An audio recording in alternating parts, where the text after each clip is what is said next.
ইলিশ খেতে খুব ইচ্ছে করছে।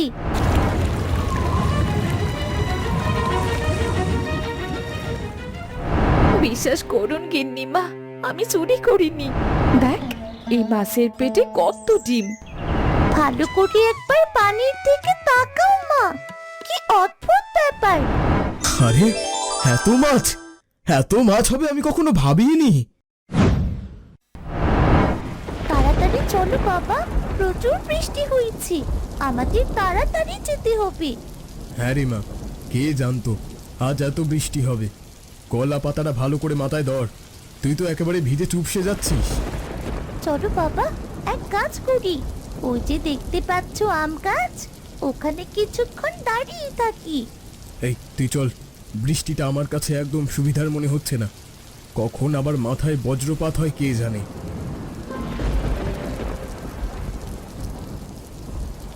দেখো বাবা, কত আম পড়ে আছে, এটা হলো মিত্তির বাড়ির আম গাছ। আমি বরং কয়েকটা আম কুড়িয়ে নিই। আমগুলো দেখে আমার ছোটবেলার কথা মনে পড়ে গেল। আমিও ছোটবেলায় খুব আম কুড়োতাম। নে, কয়েকটা আম নিয়ে নে দেখি।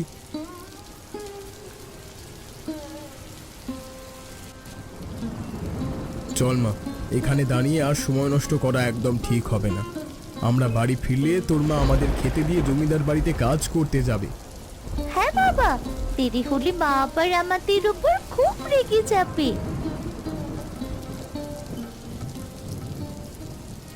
হায় হায়, এ কি হয়ে গেল?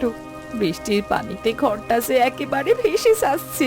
ভেবেছিলাম এই বছর ঘরটা সারাই করব, কিন্তু একটা পয়সাও সে হাতে নেই। জানি না বর্ষাকালটা ঠিক মতো পার করতে পারবো কিনা। মা, ও মা, মা কোথায় গেলি? দেখো, মিত্তির বাড়ির আম গাছ থেকে আম কুড়িয়ে এনেছি। আমায় একেবারে উদ্ধার করেছিস। কোথায় ছিলি তোরা? সকালবেলা বাপ মেয়ে মিলে বাইরে বের হয়েছিস, আর এতক্ষণে বাড়ি ফিরছিস? আহা, রেগে যাচ্ছ কেন? ঝড়ে আটকে পড়েছিলাম। ইস, ঘরটার কি অবস্থা! এবছর আর চালগুলো সারাই না করলে চলছে না দেখছি। হয়েছে, প্রতি বছর ওই একই কথা। চাল আর কোনোদিন সারাই করা হবে না। যাও, এখন দুজনে হাত মুখ ধুয়ে এসো, আমি তোমাদের খাবার খেতে দিচ্ছি। ইস, আজকেও আলু ভর্তা করেছো? এই আলু ভর্তা খেতে আমার একদম ভালো লাগে না মা। এই আলু ভর্তাই যে কপালে জুটেছে সেটাই ঠিক। কতদিন হয়ে গেল তোর বাবার কোনো রোজগার নেই। ও মা, ইলিশ খেতে খুব ইচ্ছে করছে। দেখো না, ইলিশ মাছের টাকা জোগাড় হয় কিনা। লক্ষ্মী মা আমার, আজকের মতো এই আলু সেদ্ধ খেয়ে নে। আমি কথা দিচ্ছি, তোকে আমি বড় একটা ইলিশ মাছ খাওয়াবো। না বাবা না, আমি আলু সিদ্ধ দিয়ে একদম ভাত খেতে পারবো না। আমার একদম খেতে ইচ্ছে করছে না। তোমরা বরং খাও, আমি যাচ্ছি। সব জ্বালা হলো আমার। মেয়ে নাকি এখন ইলিশ মাছ ছাড়া ভাত খাবে না। তুমি ওর ব্যবহারে মন খারাপ করো না, ছোট মানুষ, বুঝতে পারিনি। যাও, তুমি জমিদার বাড়িতে কাজ করতে যাও। না না, মেয়েটার সাথে খারাপ ব্যবহার করা একদম উচিত হয়নি। ও তো ছোট মানুষ, রোজ রোজ এই আলু সেদ্ধ ভাত আর খেতে পারে না। যাই হোক, আজকে গিন্নিবার কাছে কিছু টাকা চাইবো, আর এরপর মেয়েটার জন্য একটা বড় মাছ নিয়ে যাবো।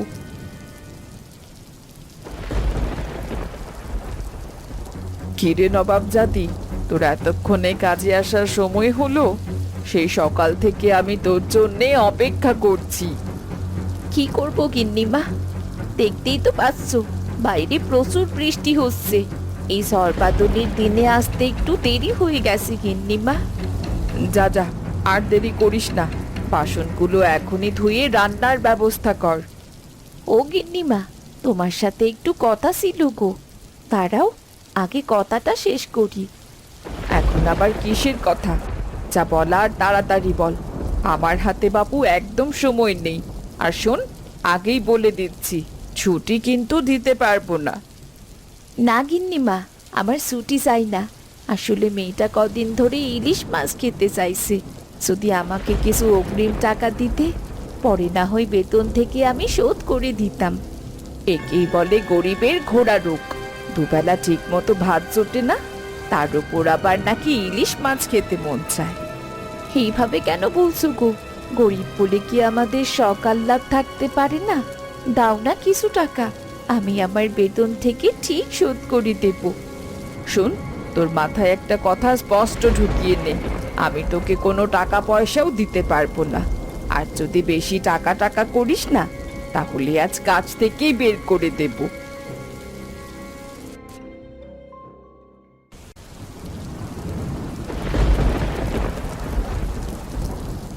ও বাবা, কি করছো কি তুমি? আজ এই পুরনো জালটা বের করেছো কেন? এই জালটা তো ফুটো। ওই যে আজ সকালে তুই বলছিলি তোর নাকি খুব ইলিশ মাছ খেতে ইচ্ছে করছে, আর তাই তো এই জালটা বের করছি। তার মানে তুমি সত্যি সত্যি আমায় ইলিশ মাছ খাওয়াবে বাবা? হ্যাঁ রে, আজ আমি রাতে মাছ ধরতে যাব, কিন্তু খবরদার বলছি, তোর মাকে কিছু বলবি না। তোর মা জানলে খুব রেগে যাবে। কি বলছো কি তুমি বাবা? মা রেগে যাবে কেন? আরে বাবা শোন না, আমার তো ভালো কোনো নৌকা নেই, ভালো কোনো জাল নেই, আর তাই তো মাছ ধরার কথা শুনলে তোর মা রেগে যায়। তুমি মাকে বুঝি খুব ভয় পাও, তাই না বাবা? চিন্তা করো না, আমি মাকে কিচ্ছু বলবো না।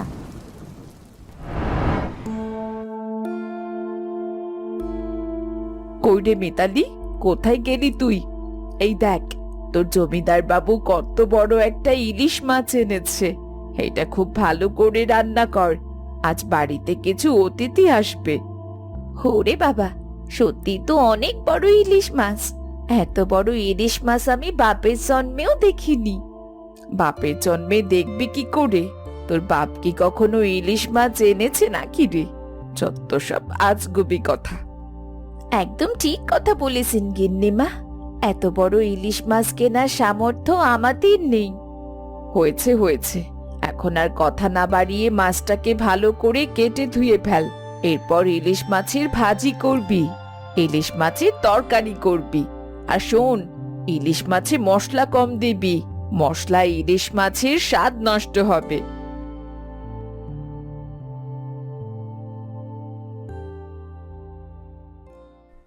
সত্যি কত বড় ইলিশ মাছ! আর যাওয়ার সময় আমার ভাগের মাছটা আমি সাথে করে নিয়ে যাব। আমার মেয়ে ফুলি মাছ খেতে চেয়েছে, ওর জন্যে মাছটা নিলেও খুব খুশি হবে। শোন মা, আমার জাল বানানোর কাজ শেষ হয়ে গেছে, এখন আমি বাইরে যাচ্ছি। কি বলছো বাবা? এখন বাইরে যাচ্ছ মানে? বাইরে তো প্রচুর বৃষ্টি হচ্ছে। এই ঝড় বাদলের দিনে তোমায় বাইরে যেতে হবে না বাবা। আমি ইলিশ মাছ খাবো না। আরে আমার কিছুই হবে না রে মা, আমি আমার ছোট মেয়েটার একটা শখ পূরণ করতে চাইছি। সৃষ্টিকর্তা আমার কোনো ক্ষতি করবে না। ও বাবা, তুমি যেও না। দেখেছো আকাশে কিভাবে বিদ্যুৎ চমকাচ্ছে? আমার সত্যি খুব ভয় করছে বাবা। আরে ধুর, আমি তো সন্ধ্যার আগেই আসবো, তুই তোর মাকে কিছু বলিস না, তাহলেই হবে।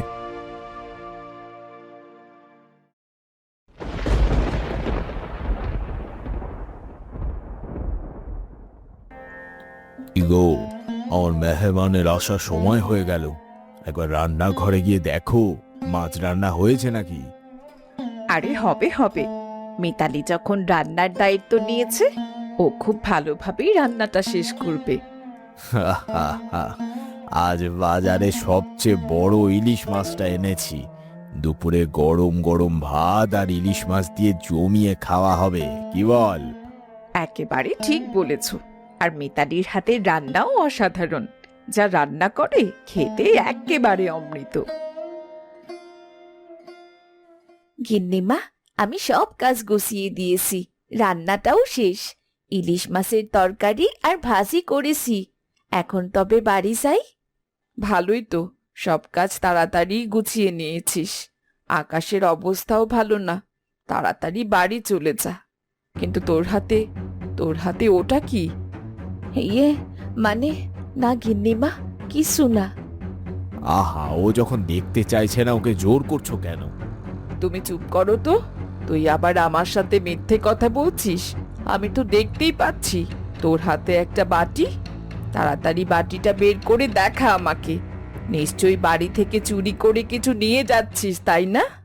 বিশ্বাস করুন গিন্নিমা, আমি চুরি করিনি। আমার মেয়েটা কদিন ধরে ইলিশ মাছ খেতে চেয়েছিল।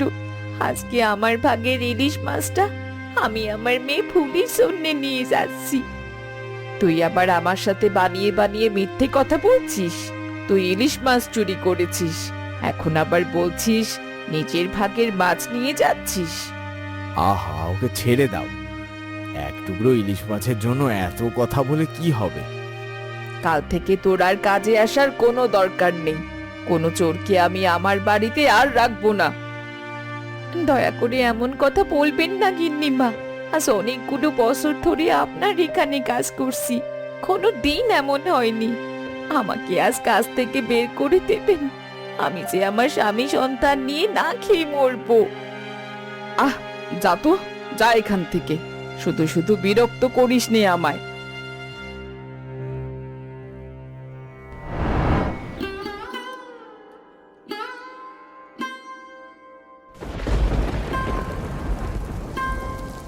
হে ঈশ্বর, তুমি আমায় এখন পরীক্ষায় ফেললে।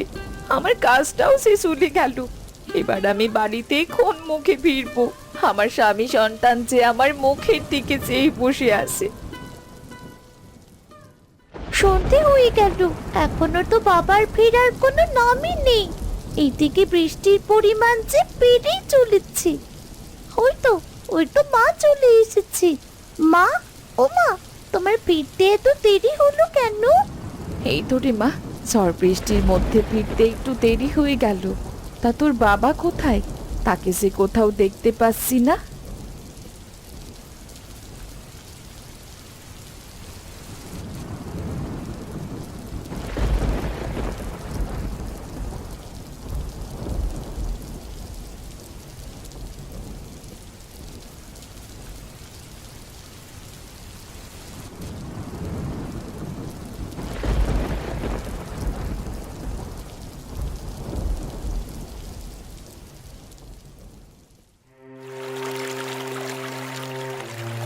সারাটা দিন চলে গেল, একটা মাছও পেলাম না।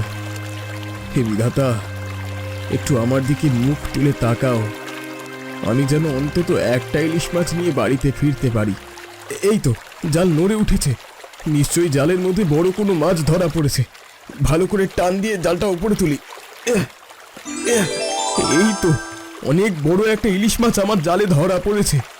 তুমি আমার দিকে মুখ তুলে তাকিয়েছো বিধাতা। এবার আমি আমার মেয়েটাকে একটু ভালো করে মাছ খাওয়াতে পারবো।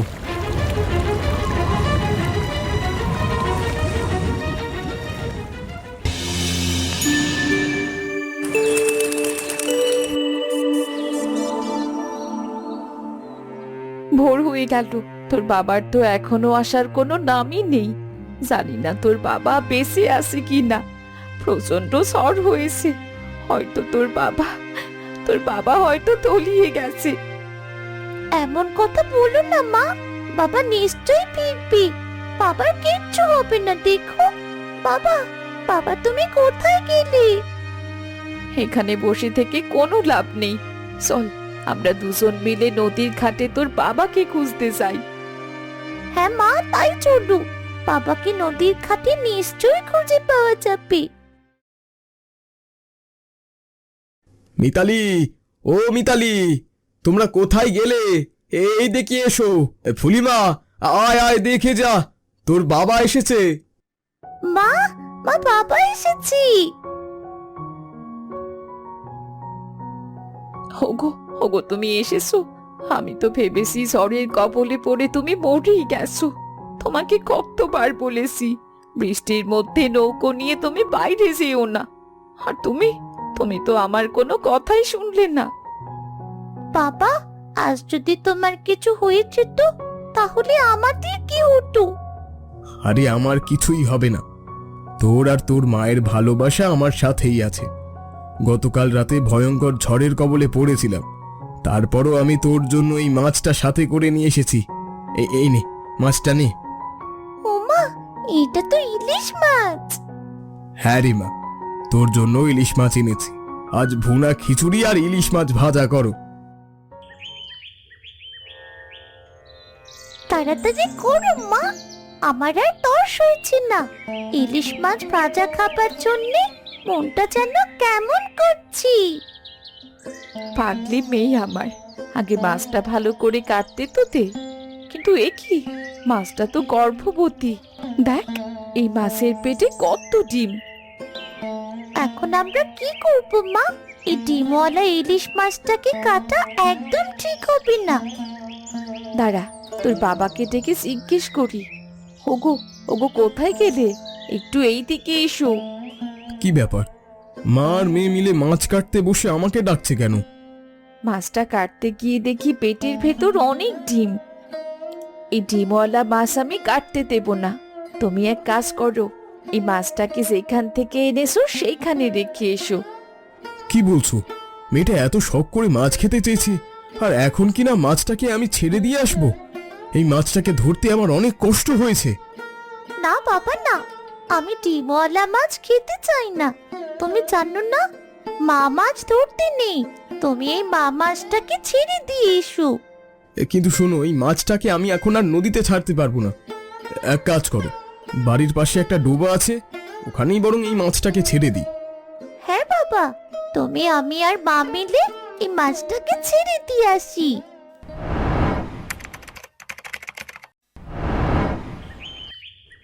ও ফুলি, কোথায় গেলি রে মা? একটু বাইরে আয় দেখি। কি ব্যাপার মা, এই সাত সকালে ডাকছো কেন? জানা মা, ডোবার কাছে এই বাসনগুলো ধুয়ে নিয়ে আয় তো। আজ আমার শরীরটা একদম ভালো নেই। তো আগে বলবে তো, শরীর খারাপ নিয়ে তুমি বাইরে কেন বেরিয়েছো? আমি এখনই তোমার বাসন ধুয়ে দিচ্ছি মা।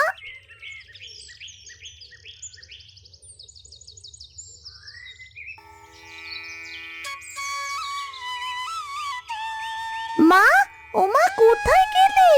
কি অদ্ভুত ব্যাপার, দেখে যাও। কি রে, আমায় ডাকছিস কেন? ভালো করে একবার পানির দিকে তাকাও মা। কি অদ্ভুত ব্যাপার, সেই দিন যে ইলিশ মাছ পানিতে ছেড়েছিলাম, সেই মাছ পোনা ছেড়েছি। ওমা, ওমা, তাই তো। কি অদ্ভুত ব্যাপার, সত্যি সত্যি ইলিশ মাছের পোনায় পুকুর একদম ভরে গেছে। শোনো মা, এই মাছের চারা আমি নষ্ট হতে দেব না। এই সবগুলো চারাই আমি বড় করব। দেখবি, আমাদের সারা বছর আর ইলিশ মাছের অভাব হবে না। আরে দাঁড়া দাঁড়া, আগে তোর বাবাকে আসতে দে। এই ডোবা ভালো করে পরিষ্কার করতে হবে, না হলে সবগুলো ইলিশ মাছ আবার মরে যাবে। তাই তো, আমার মাথায় এই কথাটা একদম আসেনি। কাল বাবাকে নিয়ে ডোবার সমস্ত ময়লা আমি পরিষ্কার করব, যাতে জল একদম খোলা না হয়ে যায়। এই শোন, যা হবার তা তো হয়েই গেছে। তুই কাল থেকে কাজ শুরু কর। আমাকে ক্ষমা করবেন জমিদার গিন্নি, এত অপমানের পর আমার পক্ষে আর কাজ করা সম্ভব নয়। তাই নাকি রে? আমার ওখানে কাজ না করলে তোকে না খেয়ে মরতে হবে, এইটা কি ভুলে গেছিস? তোর স্বামীর তো কোনো আয় রোজগার নেই। আমরা গরিব হতে পারি গিন্নিমা, কিন্তু আমাদেরও একটা আত্মসম্মান বোধ রয়েছে। আপনি সেই দিন আমায় অনেক অপমান করেছেন, আমাকে জোর অপবাদ দিয়েছেন, কিন্তু আমি কোনো চুরি করিনি। ঠিক আছে, দোষ যখন আমিই করেছি, আমি না হয় তোকে কিছু টাকা বাড়িয়ে মাইনে দেব। যা, কাল থেকে কাজ শুরু কর। টাকা দিয়ে সব সময় গরিব মানুষকে কেনা যায় না গিন্নিমা। আমি চললাম, আমার অনেক কাজ আছে।